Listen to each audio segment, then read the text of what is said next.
Okay guys, with our build we're going to continue on here. We've got the engine in, we've got our scoop fit, we're ready to do the headers. So this car called out for a set of stainless side exit headers.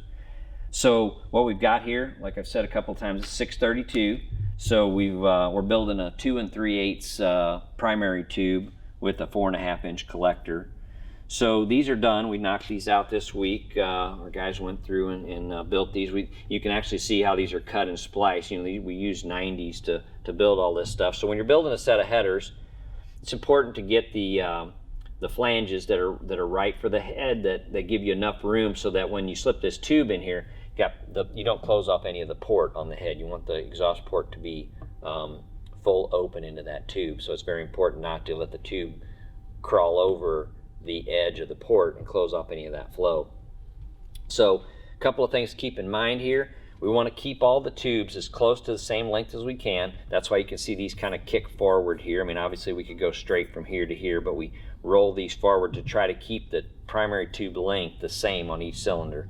It's a little tougher to do when you get to the back here because this one here is pretty long, but you can get them really close if you kick this forward and kind of roll it up and back around into here.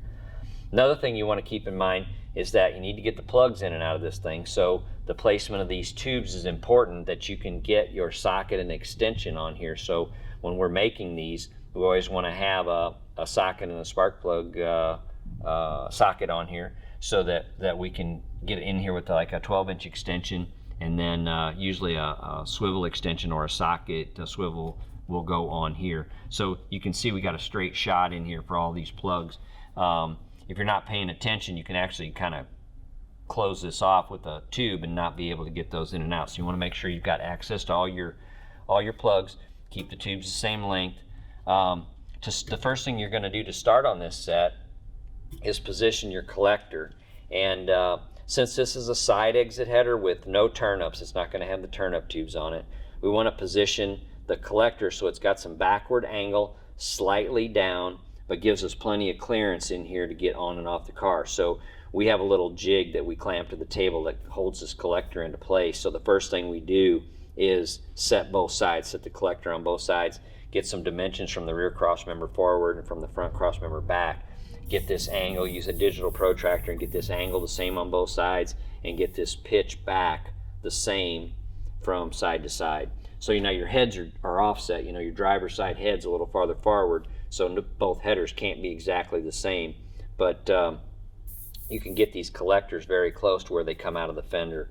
So set your collector in place, and once you've got that done and clamped tight, you put your flange on the head. Now you've got to do is connect these two together. So we start with the front tube, go to the second one back. So we're going to do 1 and 3, then 5, then 7. So we're going to do this one, roll into this one, do this one last. Once we've got those all fit and tacked together, then we slip the collector off and take these tubes out and weld these up individually on the table. Then put it all back together with the collector and then tack it on good to the flange. That way it's easy to get around all these tubes back in here where they're kind of covered up. So we weld all the tubes up individually, then put it back in the flange and tack it together. And then after we got that ready, we use these little weld-on tabs here with these stainless springs, and that holds the collector on. Now, when we put this car together in final assembly, we'll have a collector tether kit that goes on here to get safety up this collector so it doesn't come off. But this is our standard mount to hold the collector onto the tube. So these primary tubes are cut back here. Collector slips on, springs hold them in place.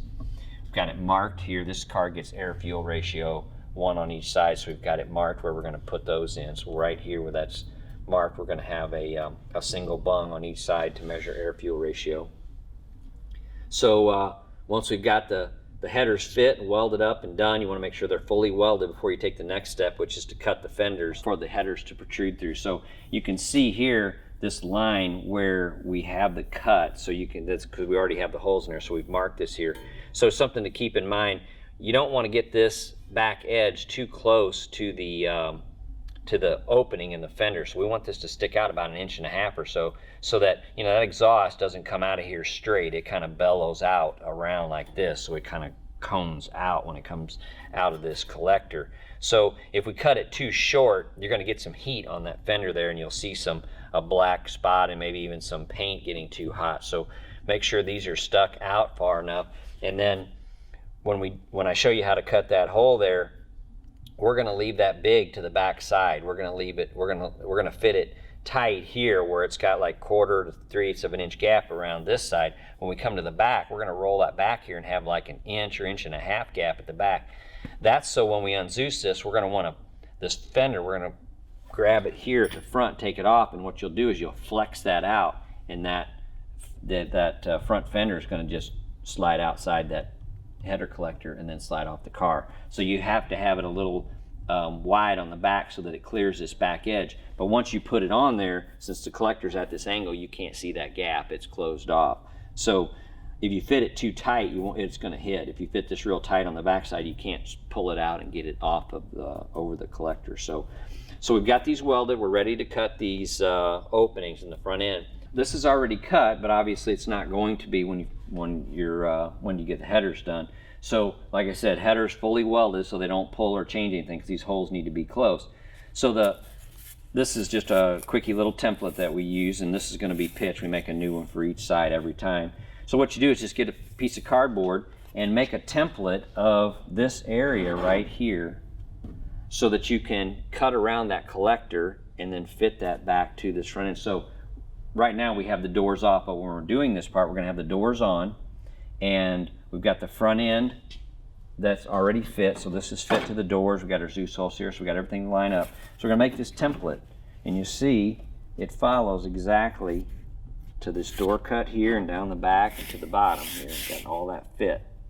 So when we make this template, this is going to be filled in. We don't have a hole here yet. So what you can do is now take this template, doors on the car, and so you've got some perimeters to fit to. You got this line here, which is going to be the front of the door and the rocker, and this is going to be the door gap. This is going to be right at the front edge of that door. So you can take a couple measurements, just a square cut's all we need. Just cut you a hole right here that's going to be big, measured off of the front of that door. And then once you have that square hole in there, just slip this up on here,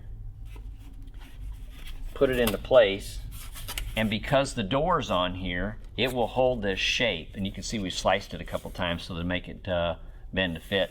So now this is going to hold the shape of the door, and it's about where it's going to go right there. Just about like that. We're going to tape this to the door. We're going to tape this to the door, and we're just going to take a couple of clamps here and clamp it to that Zeus tab. So it's going to look something like this, but it's going to have this big old gnarly hole around it. So then we just take some 3/4 tape and tape that up. And this thing, I just found it on the table, so it's been kind of abused, so this hole's not really that nice anymore. But we'll tape this up so we got a 0 gap fit. We'll tape it up so we got it touching, that tape's touching all the way around. And we want this to be as tight as we can at this point so that we can clearance it once we Zeus it back on the car. So we'll take this off now. We've got a nice tight fit around here. Then we'll just come back over here to the front end, take that Sharpie marker, just mark that hole, cut that out, and then slip this back on the car. Now it's going to be kind of a bitch to get back on there now because it's going to fit too tight. But what you want to do is take some tape and put on that collector so you don't scratch it up. Take some 2-inch masking tape and just cover that collector up, and then squeeze this on there, and then use that marker to mark around that collector till you get it fit but not gap, so it won't have any excess gap. It's just going to be fit. It's just going to be clearance. So that means that this is all going to fit. You're going to be able to click the Zeus's in, and you're going to have a 0 gap around there where that collector comes through. So once you get both sides like that, then you can clearance it. Then you can cut your clearance. So once you do, come around here and mark this this top and the front and the bottom to where you have about a 1/4 inch gap, 3/16 to a 1/4 inch gap. And then, like I said, when you come back here to the back, open that up a little bit and give yourself about 1 inch here. You want it to be where, and you see what I was talking about, this will flex out. So when we want to take the front end off the car, you're going to grab it up here in the wheel opening. This is just going to flex out like this and go right over that collector. So this has got to be cut back a little bit. So clearance this out, and you can kind of hand sand this and smooth this back so that it flows and looks like the a nice oval shape like the front is. And once that's done, now try the front end on and off the car a few times and make sure that it clears the collector easily. And once it's Zeused down, it has a nice even gap. And clean that up. If it's not even, just clean that thing up so it's got it same on the bottom, front, and top, and then open on the back. So now that we've got our gap cut, the next thing we want to do is actually build a protector ring around this, which is just going to be a 060 aluminum.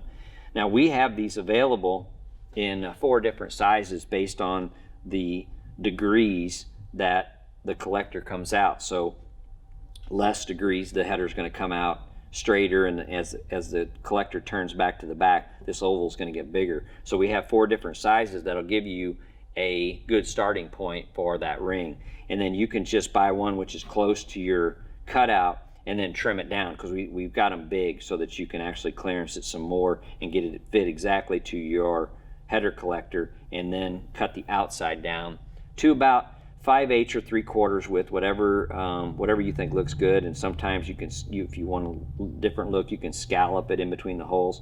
But we're going to just drill about 8 holes around there, and you can use 1/8 inch solid aluminum rivets and buck rivet it on, or you can use 632 screws.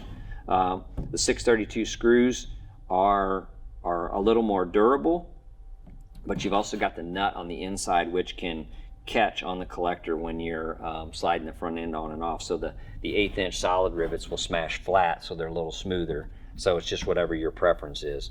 But once that's fit, that thing gets put off to the side, because this car's got to go to paint yet. So once you get the car to the paint shop, then you can decide, do you want to paint this, anodize it, powder coat it, whatever, but you want to do something to that ring.